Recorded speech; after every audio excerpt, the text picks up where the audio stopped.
Запрена е продажбата на тутун во Бузалково. Тутунарите денеска излегоа на протест пред откупните центри. Незадоволни се од ниските цени за откуп, но проблем имаат и со начинот на проценка на квалитетот на тутунот.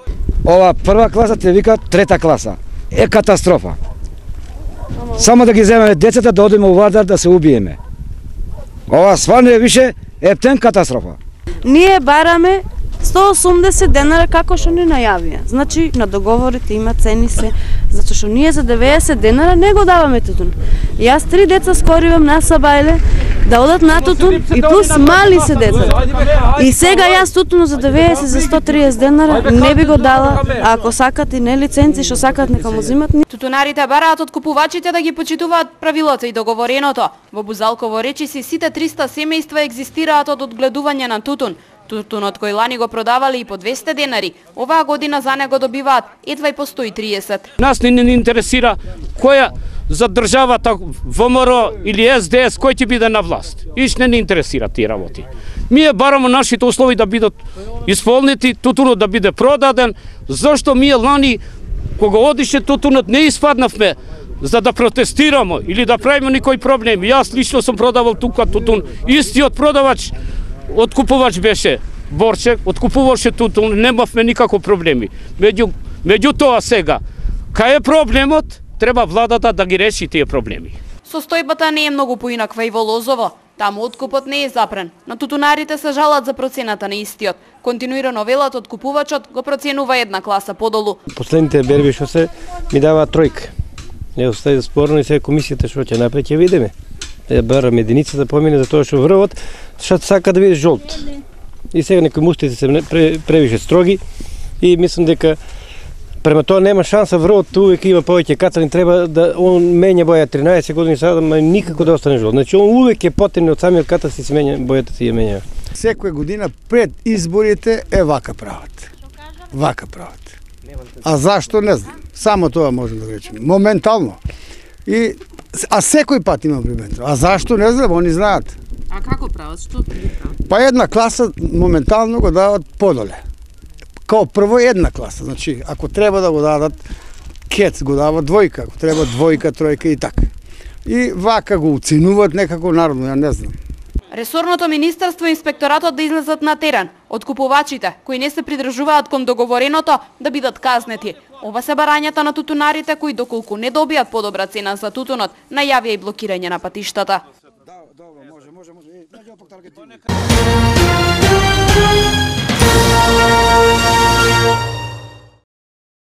Дел од камп приколките кои беа отстранети од крајбрежјето на езерото Младост завршија покрај реката Бабона. Од локалната самоуправа велат дека нивниот инспектор веќе го регистрирал ова, а градоначалникот Чадиев најавува дислокација на приколките и од ова место. Па нема конкретна бројка затоа што се менјава ситуацијата. Не можеме да говориме дали се 10 или 15, меѓутоа не се у тој број кој што беа на езеро Младост. Поставени приколките во секој случај ние тоа што го најавивме дека ќе направиме увид, дека ќе го исконтролираме и ќе постапиме токму онака како што постапивме таму, значи нема да дозволиме да се узурпира простор повеќе, без разлика кој ќе сака да го узурпира просторот во општина Велес, ние ќе постапиме согласно законските прописи. Со преместувањето на приколките покрај Бабона, нивните собственици го исполнија ветувањето дека тие ќе завршат на оваа локација, каде има доста девоградби. Чадиев пак вели дека за секое противзаконито действување ќе реагираат и правните служби. Општина Велес само може да поднесе иницијатива, може согласно своите огласувања да им укаже на луѓето што поставуваат диви објекти, што градат диви објекти, дека го прекршуваат законот, дека ние сме должни да сето тоа го спречиме, доколку не го спречиме и да го отстраниме. Као што гледате дека во наредниот период, очекуваме неколку објекти за кои што вие поставувате прашања изминатиот период да бидат отстранети, бидејќи веќе се даден налог и на службата за отстранување на објектите. Камп приколките околу 10 години беа стационирани на крајбрежјето на езерото Младост. По нивното отстранување пред неколку недели општината пак реагираше за сметот кој беше оставен по дислокацијата на камповите.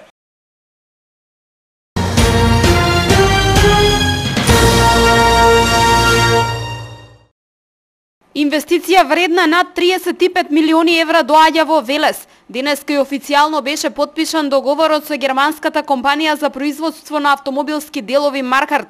Инвеститорот има намера да вработи над 500 лица. Договорот денеска со германската компанија го потпиша министерот Веле Самак во присуство на премиерот Груевски и владини представници.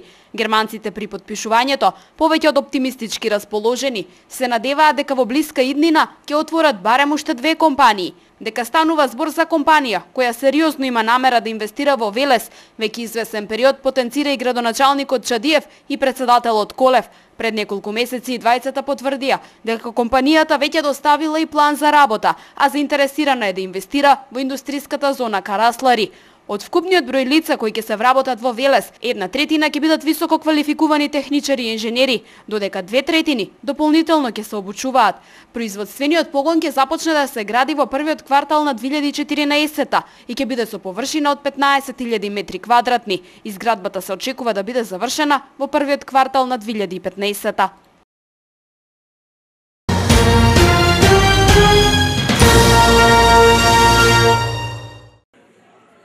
Се одржа квиз надпревар по математика, физика и информатика по повод патрониот празник на Средното стручно училиште Коле Неделковски.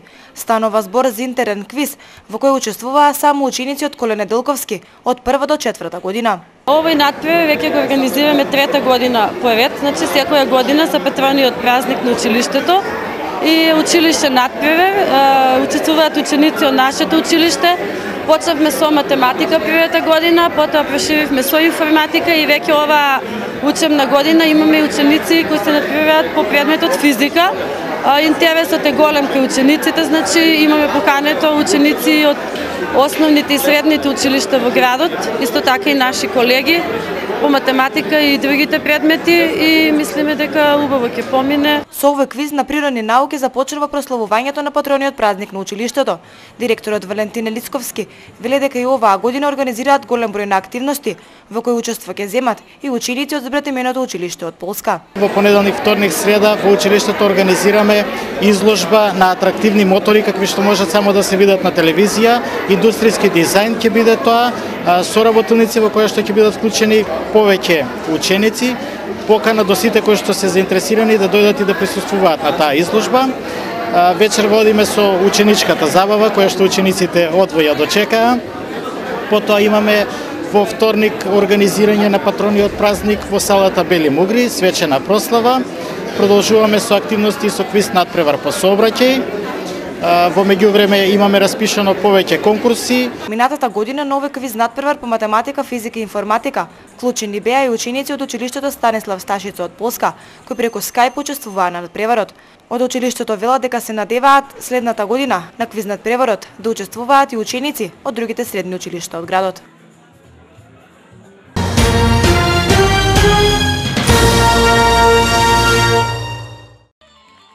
Културно-уметничкото друштво Коле Неделковски со концерт во салата Бели Мугри го одбележува големиот јубилеј 35 години постоење. Љубителите на фолклорот и традицијата ќе имаат можност да ги проследат настапите на сите активни членови на културно-уметничкото друштво.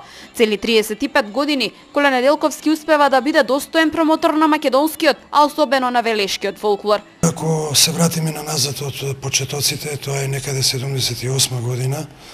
До денес културно-уметничкото друштво Коле Неделковски навистина има голема бројка организирани концерти, некаде околу 2000 концерти. Во делот на посетеноста е на исто така многу голема бројка на посетители, публика и така натаму. Низ, можам слободно да кажам, низ цела Европа, во поголем број од државите во Европа. Тука се големиот број на концерти низ поранешна Југославија во минатиот период. Големиот број награди и признанија на Коле Неделковски говорат за квалитетот кој членовите го поседуваат и впечатокот кој го оставаат кај публиката. Досега низ ова културно-уметничко друштво предефилирале околу 4000 членови. Секој од нив на свој начин допринел за развојот на Коле Неделковски. Културата е навистина тешко да ја одржуваш од поголем број причини, но сепак ако си има желба, ако си има љубов, јас себе лично можам да кажам дека сум од основањето на друштвото, значи 35 години сум во друштвото, поминавме низ многу нешто, значи потешкоти и проблеми, меѓутоа кога ќе сумираш резултатите, кога ќе видиш што си направил, што си постигнал, дека работиш со младите, дека воспитуваш, дека трасираш, навистина си горд за тоа што си го правил и ако повторно ме прашат, ја повторно би избрал да работам во културата, во фолклорот, во она што значи работа со младите и нивно воспитување. Концертот во салата Бели Мугри е закажан за во 18 часот. Членовите на друштвото ги покануваат сите љубители на традиционалната игра и песна да бидат дел од големиот јубилеен концерт.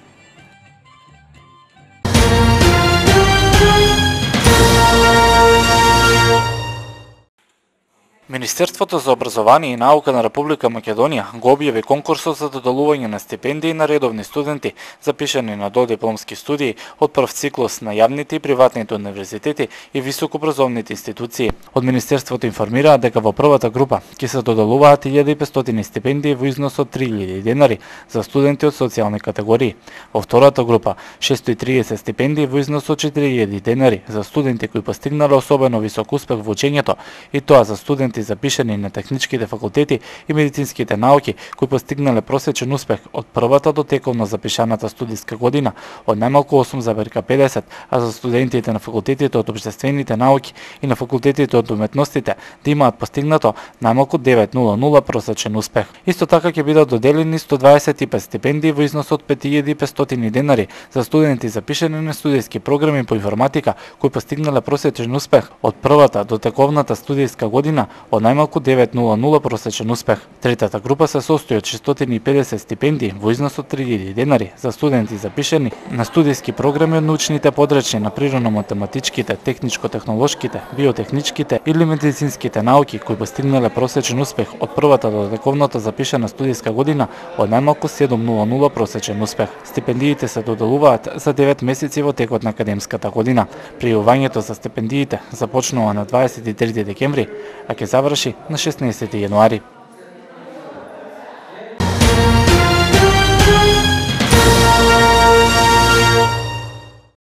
Кривична пријава против сторени кривични дела, неовластено производство и пуштање во промет наркотични дроги, психотропни супстанции и прекурсори и овозможување на употреба на наркотична дрога и психотропни супстанции заработи 23-годишниот Велешенец БС. Кривичните дела пријавени од ги сторил на територијата на општина Штип, каде ја препродавал дрогата. Во текот на април оваа година, Велешенецот од непознато лице од Скопје набавил неодредена количина наркотична дрога марихуана, која ја препакувал во 4 нейлонски кеси, а во текот на истиот месец дрогата ја препродал на 4 штипјани.